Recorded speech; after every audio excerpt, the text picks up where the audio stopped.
people, or God needs people who will operate in God's timing and not their own timing. This is some good stuff. This is stuff that makes leaders.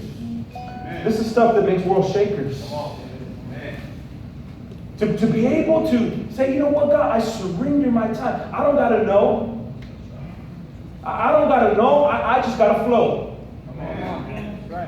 I don't got to know it all. I just want to grow. If you know it all, you're not going to grow at all. Yep.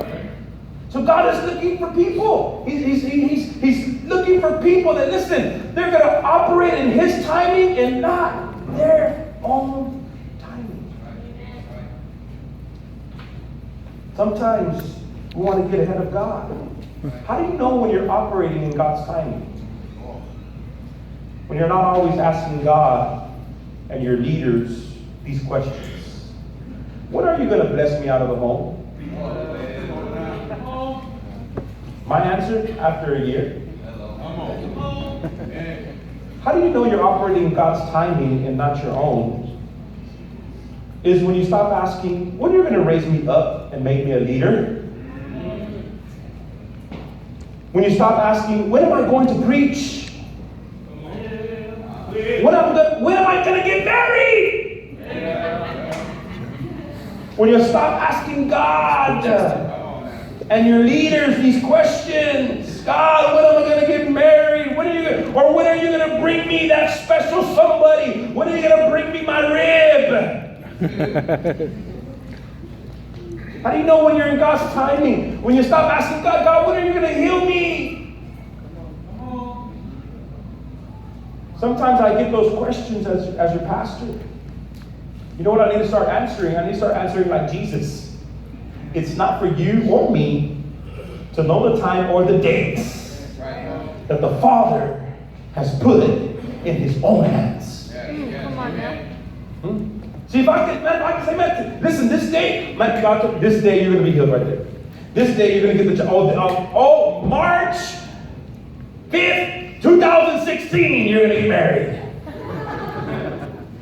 Oh, man, you follow me everywhere. Oh, really, Pastor? I have influence over your life now. Huh? Right? Singles? But God has put that in His own hands. He's put that in His own hands. And we gotta just flow with what God's timing is. Say, God, whatever your time, whatever you want to do, God, I'm just gonna wait on you. See, God wants leaders and people who operate in His timing and don't get anxious like the disciples. The disciples were getting anxious. They already seen Jesus being crucified on the cross. They seen Him resurrected, and they say, man, all right, man, we've seen victory. We've seen Jesus be dead, and now He's here before us. And so they were all excited. All right now, you're going to kick these dirty Romans out of Israel, right?